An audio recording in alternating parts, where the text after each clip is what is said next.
This video is made possible by our sponsors, AJA. We'd like to thank AJA for all their support and tell you to go to aja.com for all your production and post-production needs. Hi, I'm Gordon Burkell from Filmmaker U. At Filmmaker U, we create courses for film professionals to deepen and diversify your existing skill set. You can learn more at filmmakeru.com or, of course, follow us on Twitter at filmmaker_u. Every week, we interview a film professional to discuss their work, and this week I'm joined by editor Ernie Gilbert, whose work includes the Childish Gambino, This Is America, and more recently, the feature film, Somebody I Used to Know. Welcome to the show, Ernie. Hey, thanks for having me. Great to be here. I guess my first question for you is, how did you get involved with this project, Somebody I Used to Know? Yeah, so I was lucky enough to work with our director, Dave Franco, in 2020, kind of pre-lockdown. One of the last kind of pre-lockdown jobs was a commercial that he was directing for a glasses and eyewear company in Los Angeles called Garrett Light. And linked with him on that through a mutual friend, Chris Storer, who's a producer, writer, director, created The Bear. Connected with Dave because Dave wanted somebody kind of with a music video sensibility for his commercial. And we hit it off. And then, when he was gearing up a couple years later, I guess 1 year later, 2021, to shoot this film, he reached out and talked to me about the script. And at first I was a little kind of, I don't know, a feature film is a long commitment. It's a lot of time to kind of engage into something. And so I wanted to understand his point of view and his approach. And as soon as he kind of explained that this was going to be a grounded rom-com about real messy people, he used an anecdote. There's a scene in the film where a character's on a plane with their cat, and their cat has an accident, both throwing up and defecating.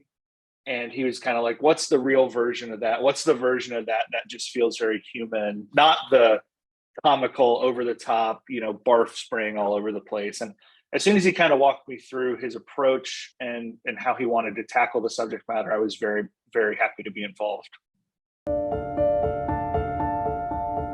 My friends and I would make little videos in our backyards, imitations of Indiana Jones and Star Wars. And, eventually that need to tell stories became more of a technical interest and an interest in the art. To me, what's exciting is using cinema in its full potential, which is rhythm and sound design and music. Our job is to set up expectations and then deliver on them. I'm Brian Cates, and this is my course in film editing.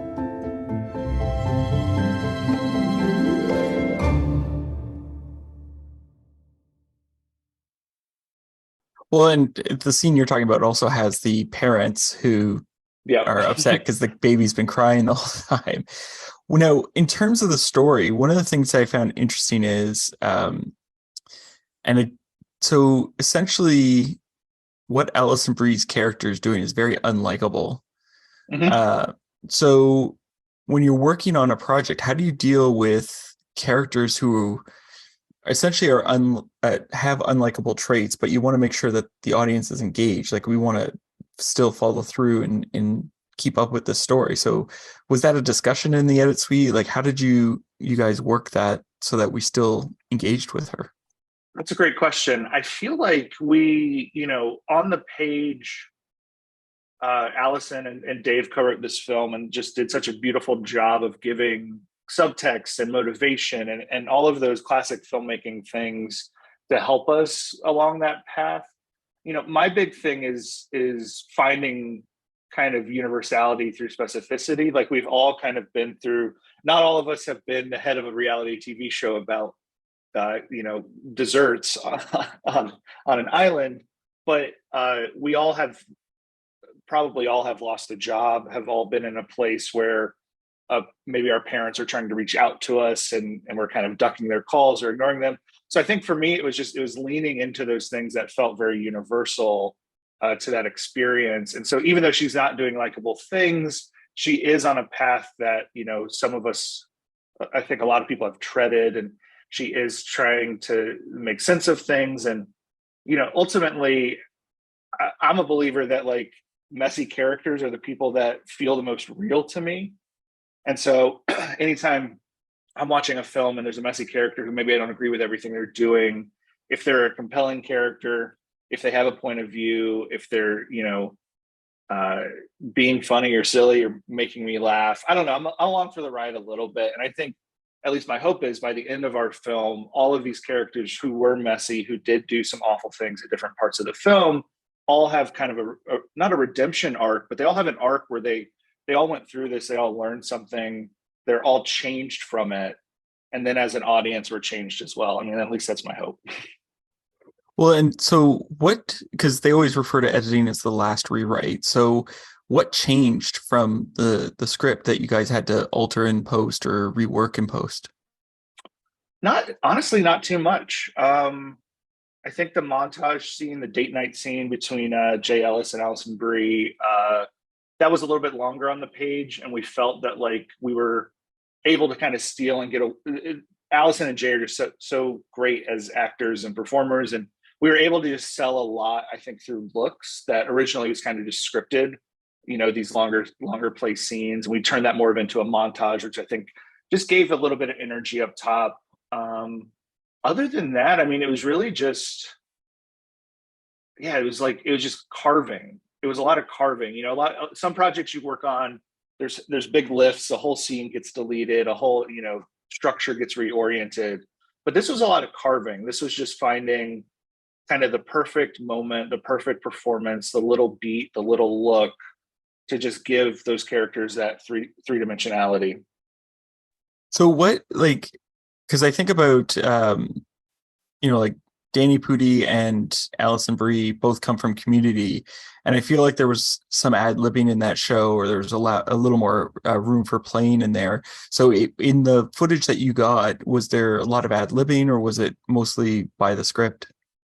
I'd say it was mostly by the script. There's definitely some comedic beats, from Haley Joel Osment, from Danny. There's some stuff where it was like, you could tell on the day they were just really playing.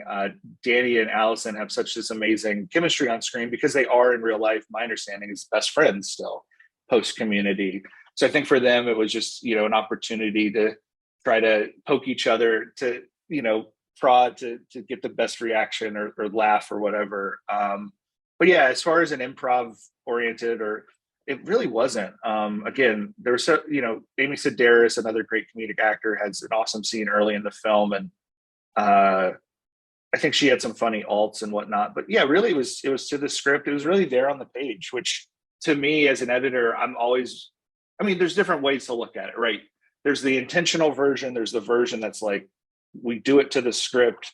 And then there's like the controlled chaos play version. That's, I've worked on projects where it's more that direction. And I think it's just being able to adapt between the two and then just kind of celebrate what that means. Because if you have filmmakers who are being very intentional, there's something kind of refreshing and supportive about that, where you're able to just, you kind of lean on that intention and then just find the places to enhance it or support it. So which do you actually prefer? Do you prefer it when the actors are sort of given that controlled chaos, or do you prefer the by the book approach? I honestly, maybe it's to my detriment, but I like variety. Like in my career, I've been lucky where I've been able to do short form and long form music video, commercial, film. And I like the variety because it's a different challenge. And I think editing for me is like a puzzle. It's a problem solving exercise.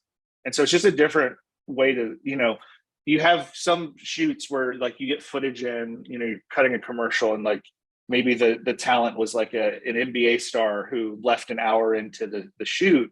And so it's like, how do I even make something that works? That's a fun challenge. And then another fun challenge is like, how do I take, for example, with this movie, it was like, we shot 2-camera, Brian Lannon, our DP, shot 2-camera. The cast is just amazing, top to bottom. And so then the game becomes like, what is the 2% more of this version? What's the 3% less of that take? And you get really nuanced. And so it's a different brain exercise, but I think it's equally fulfilling. I maybe I've said this before, but I think starting with a place of intention, but then allowing for play is probably my favorite version. Because then it feels like we have that thing to lean on. We have that intention of what the scene is supposed to be, what the movie's supposed to be, but then like there's room for play, there's room for experimentation on top of that. It gets a little stressful when it's all play, when it's all experimentation, because then it's sometimes you do feel like you're just clawing your way to just like make something that works, period. But I've been lucky that a lot of the jobs I've worked on have been led by really great creatives who have that intention. Now, what is something, because you've worked in commercials, right, which is a much shorter time to work on it, and it's also, and correct me if I'm wrong, but very deliberate in how they're going to approach, because they're working with a brand. You have to work with the team that's saying, it's got to look like this, it's got to come in, and so it feels very focused and trying to deliver for a client versus a feature where you've got the story, it's been shot, but now we just have to make it the best story. There sort of seems to be more play. But I'm wondering, what have you learned from commercials that you've used in the feature? I will say, I mean, one thing about commercials, with them being so short, like right now I'm working on a spot that's, our deliverables are a 30-second and a 60-second. So way far off from a 2-hour movie or an hour and a half movie. But what's fun about that is with a commercial, you lose, I mean, there is that rigidity, what you're talking about, of like, we've got to see the product, it's got to be this, it's got to be that. But there is, because it's so short, there's almost a freedom in making alts, like, let's just reinvent it. The commercial shot 4 hours of footage, it's a 30-second deliverable. Like, there's an infinite number of options. So a lot of times what you do in commercials is you will, do your editor's cut, you'll share it with the director, they'll give some notes, you go to agency. And then sometimes you have 5 or 6 versions in the works of that 60-second spot. And those things almost, it's like those different cuts, those different versions compete with each other, and the cream rises to the top, or whatever that saying is.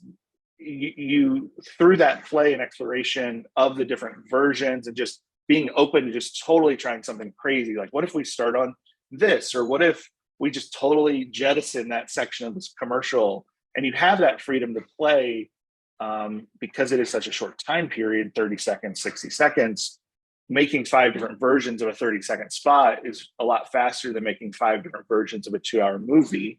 But I think where I'm going with this in a very long way is, if you have the time in long form to play at that level, to try different scenes in different ways, that's how I've kind of taken the commercial sensibility and applied it to features. And thankfully on this film with Dave and Amazon, we had a healthy, I think all in, our offline edit was 6 or 7 months, including when I was working on my own on my editor's cut while they were filming. And so that's just a lot of time. There was a lot of days where Dave and I would, try to just crack one scene, and spend a whole day like trying alt performances. Where can we pull lines out? Does that still work? Does it still hold water? So yeah, I think that's how, and then just the musicality. Commercials are, because they're so short, are always often music driven. And so I think there's just kind of inherently a rhythm and a flow. I mean, to me, editing is editing, and it's all experience that adds up. And I steal from every job that I do and learn something and then try to apply it to the next. Is there something that you've stolen that you're like, I wish I had known that before I started my career, or something we could share with people? Oh yeah, definitely. I mean, one of the things that I had my assistant editor help me with on this film, that I do on any project that I have time to, is what's called a line by line, or at least that's what I call it. I guess other people call it different things, but the idea is you take every line for a specific scene and you make a string out. So I cut in Adobe Premiere mostly, and so I'd have a timeline, and then I would take, let's say there's 10 lines in the scene. So every time that a person says line number 1, it's lined up back to back. And then every time the next person says line number 2, it's lined up back to back. And with that, I then go through and I watch those down. And so let's say there's 5 reads of line 1, and I like read 2 and I like read 5. I will visually move those up to the video 2 track in this sequence. And then let's say I forgot which takes I called out, but let's say take 5 was my favorite. I'll move that up to video track 3. And what that does is that creates a little record of what was my gut reaction to these performances? What did I respond to, just like raw comparing, the different reads? And I would do that with Dave. Dave would be like, what other takes do we have of Allison saying this? And we could go through and watch them together, mark them in that way. And then even 3 months later, that sequence still lives on in that project. We can go back and say like, man, like we really need a read that's faster, or something that's like speaking more to the emotion of this character in this moment. Let's go back and revisit it. And then we can still kind of look at what we were responding to early on with fresh eyes. And we can look at what those takes are. So I think that's something that I learned. I think that was on the Atlanta pilot from that editor back when I was assistant editing, an editor named Ivan Victor. He had me do that for him, and I had not seen that before. And I was like, yeah, this is like a cheat code.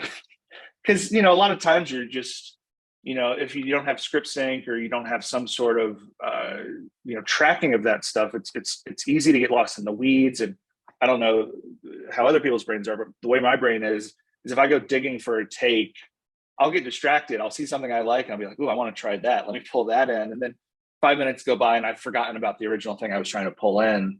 So having that organization, being able to like quantitatively compare these things, just I think helps. And we do that a lot in commercials. Like right now, the thing I'm on, I had my AE kind of go through and, find B-roll. It's kind of a docu style commercial. So like find B-roll, find narrative beats, find these little moments, and let's track them all and like get them in ways that we can look at them and compare. Now, that sounds like a lot of work for your assistants, especially on a feature. Yeah, shout out to Riley, my AD on this movie. He was the real champion. Now, I'm wondering, because this film was written by the director and the star, and is directed by the director who is also married to the star. How do you work with someone to make sure that they keep an open sort of approach to the cut when something might not be working, but they're married to it, or they're very connected to it in this situation? Well, I will say what's funny about Allison and Dave, and I hope they don't hate me for saying this, is I think they're like competitive with each other in a way that makes projects better, where they are challenging each other and pushing each other. Because Allison would watch cuts and Dave would be like, what do you think about this? And they're constantly like talking through things in a very constructive way of just how to make the best thing. I felt like they were both really kind of selfless with choices and performance. There was moments where maybe Dave felt like something was working and Allison was like, can we look at something else? And I don't know, they just were both very open to trying and not protective in the right way, but not protective in the overbearing, afraid of being wrong or something, right? It's like latching onto what's good, holding on to that, but then being open to try.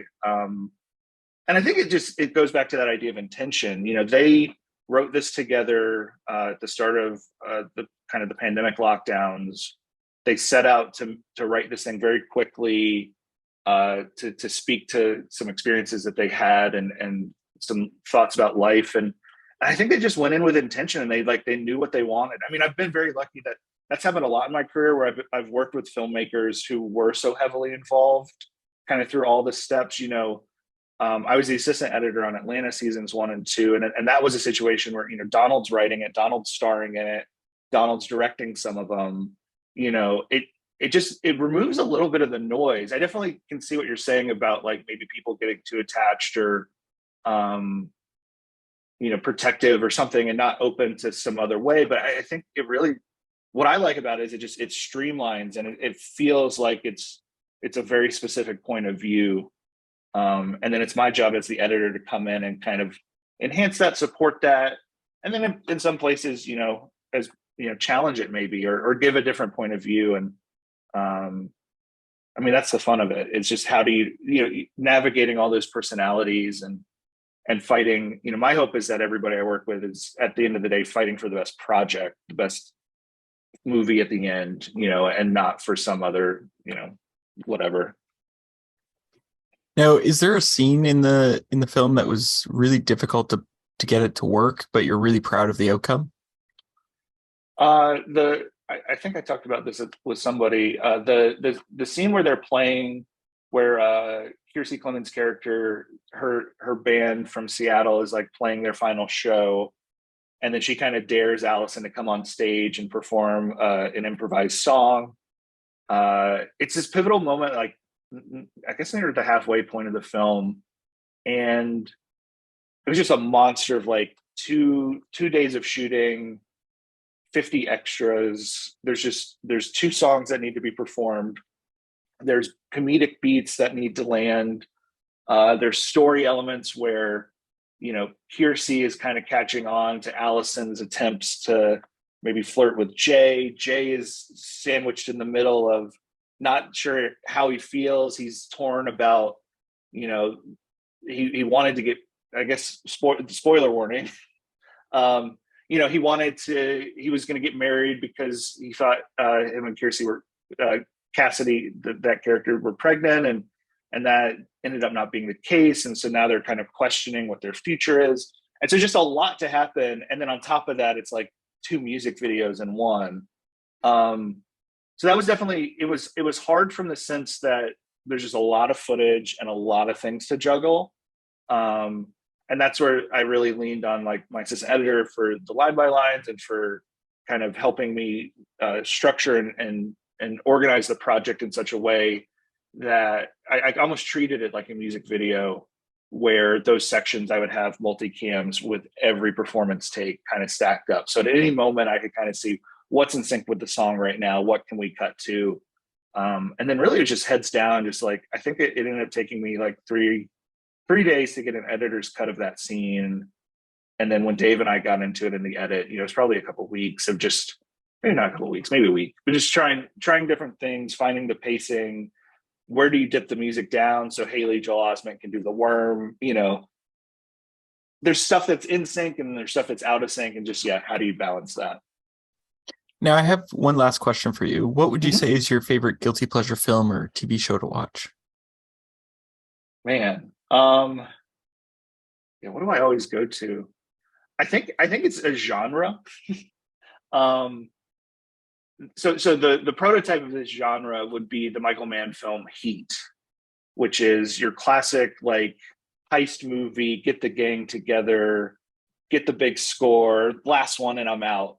But I'm addicted to any film in that genre, even if it's really campy and absurd. I think about movies like 999 or Den of Thieves, where it's like the version of Heat if you just turned every element up to 11. There's just something about those films, and adjacent to that, I guess, is kind of the gambling genre. A friend of mine said it so beautifully. I don't want to steal it. I'll give her credit, Caitlin. But like a gambling movie or a heist movie, it's like those people, those characters it's almost like you're addicted to hope. And I think there's just something really compelling about that type of film where, or The Town, the Ben Affleck movie, where these characters are doing a lot of times awful things, but just the reasoning for that, the fallout from that. And then you get the fun, chase sequence or, high octane moment. But yeah, Heat is the version of that I always go back to. It's just like, doesn't feel like a 3-hour movie. Those set pieces are so good. You can see how they were stolen for, Nolan's films and other stuff. I love a good heist movie. Well, thank you so much for letting me interview you today. Thank you. Yeah. And that's it for this week, everyone. Make sure to check us out at filmmakeru.com or, of course, on Twitter at filmmaker_u. I'm Gordon Burkell. Thanks for watching. This video is made possible by our sponsors, AJA. We'd like to thank AJA for all their support and tell you to go to aja.com for all your production and post-production needs.